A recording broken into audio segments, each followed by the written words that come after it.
This game.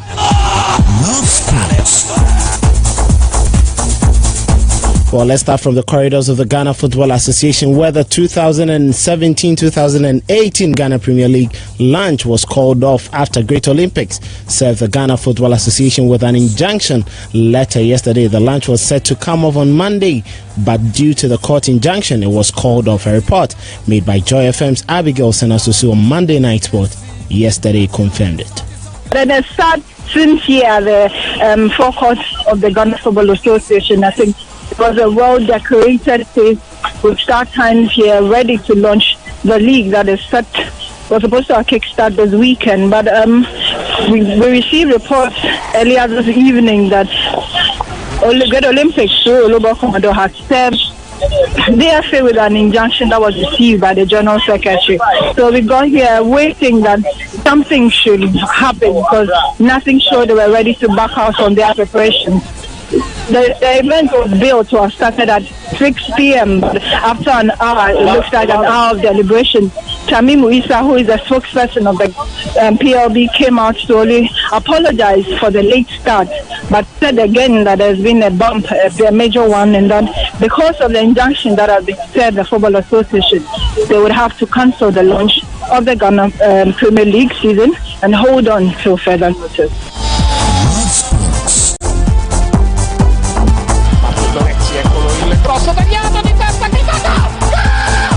Well, the Premier League Board Communication Director Tamimu Isa confirmed that the association has been served with a court injunction, hence the decision to call off the launch yesterday. That's 1610. The Ghana Football Association was served an injunction notice by a member of the Football Association, Great Olympics. In view of that, the Football Association and the Professional League Board have decided that as a sign of respect to the court, we call off tonight's launch of the 2017-2018 Ghana Premier League season.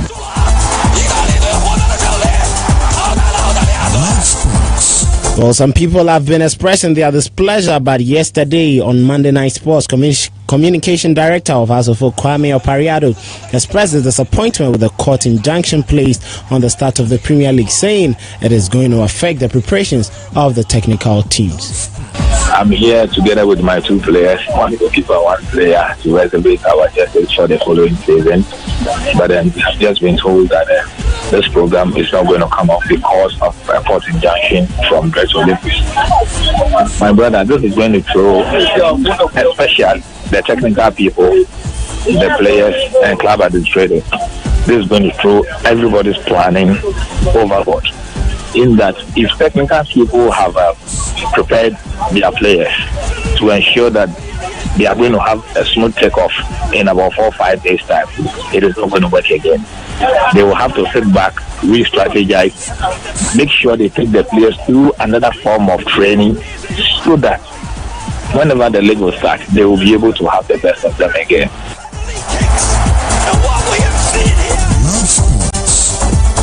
Well, Parry also intimated that players will be affected, but Great Olympics have every right to resort to making use of their legal right.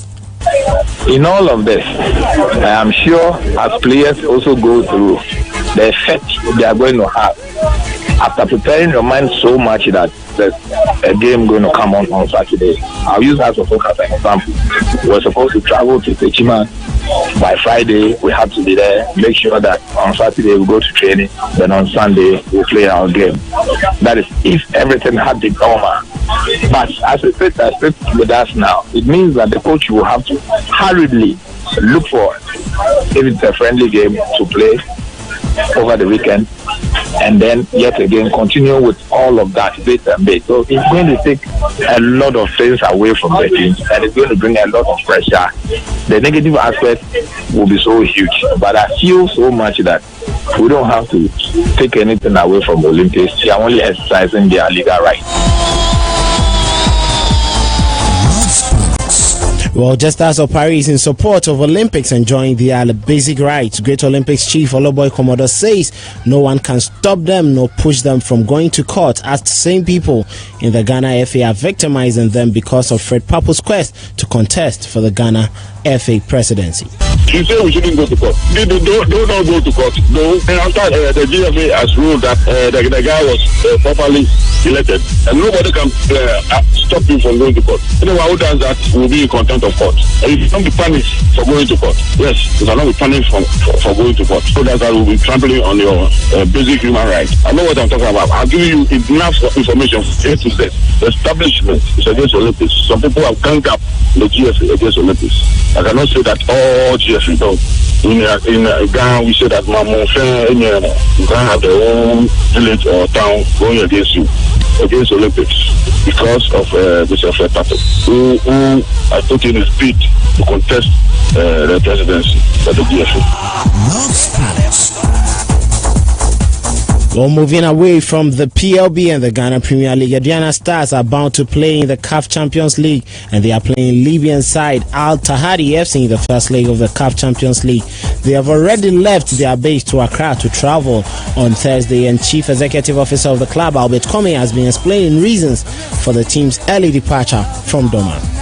We decided that, from Doma to Accra is a distance, and we didn't want to take chances that they come on Wednesday, then Thursday they take that long hours on the air. We want them to come, rest and train, and then they can be on the plane. Because if you don't manage the distance also very well, it could affect us in some way. Because, the weather there is also very cold. We want to enter, play the match, and then leave.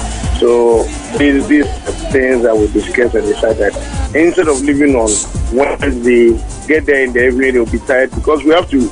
The reporting time at the airport is 10 a.m. on Thursday.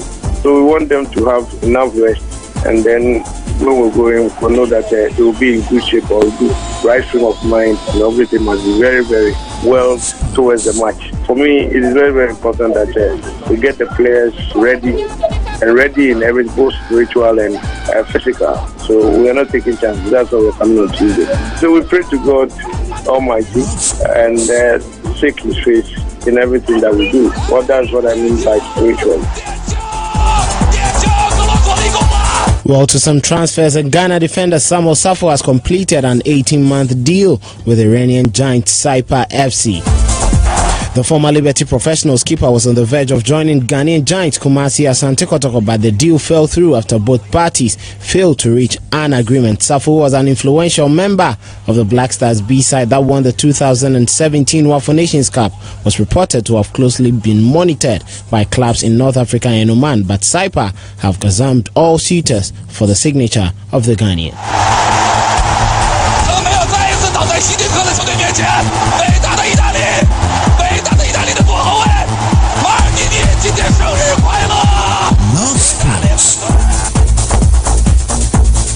Well, yesterday in the English Premier League, Chelsea had to suffer a 4-1 defeat at the Vicarage Road against Watford, and Watford boss Javi Garcia says he's delighted that his side won by 4-1 over Chelsea, but has warned that his side needs to maintain their consistency ahead of the remaining English Premier League fixtures.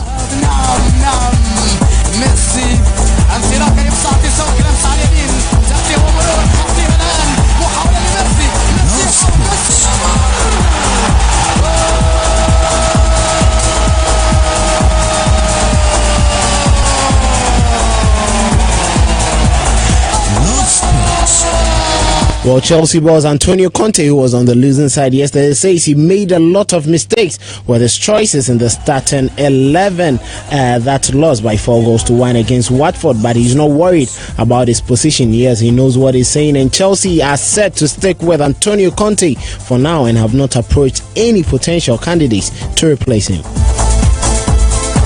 Well, whilst his future at the Stamford Bridge beyond the summer looks bleak, Sky Sports News understand that Roman Abramovich is against employing a short-term fix ahead of a busy few weeks with matches against both Manchester clubs and 2 against FC Barcelona in the UEFA Champions League. Conte has, however, given his playing body a 3-day break, and they return on Thursday for training.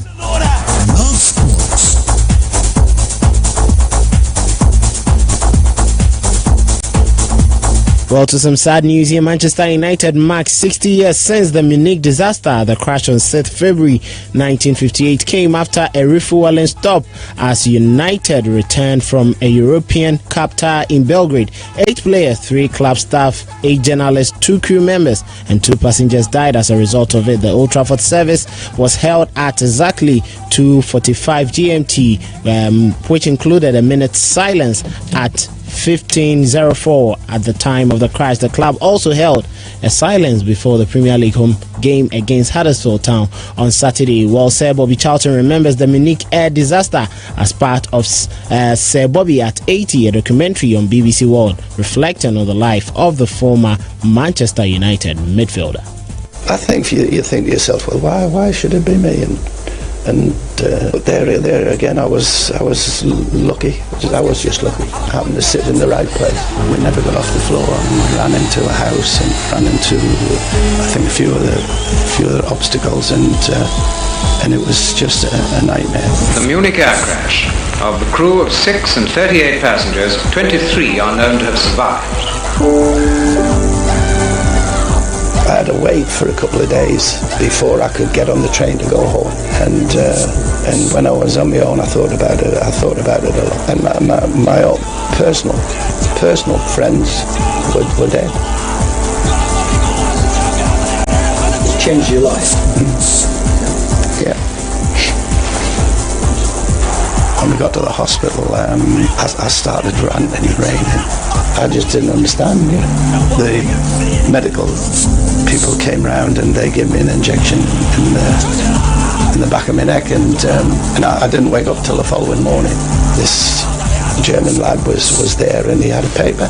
He had a list of all the players, and he read them out, and if they were alive, he would say yes, and if they were dead, he said no.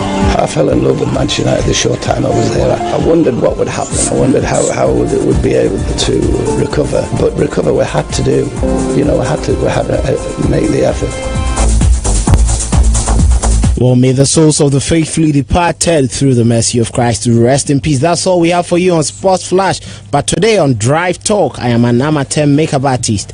I started training a little over 2 weeks ago, but I hardly attend classes. My brother, whose wedding comes up in a few months, wants me to make her bride up for free. He says all the makeup artists he has contacted are not charging less than 1,200 cedis. He's even asked his wife to be talking to me. The problem here is that I am an amateur and I don't think I can do the job to their satisfaction. Do I stick to my proposal and disappoint my brother, or satisfy him at the expense of professionalism? Well, you're an amateur, so why don't you stay back and then at least contact a friend who has specialized in that? I won't take chances, Charlie. To me, go be a you. Love 99.5 FM. Back up your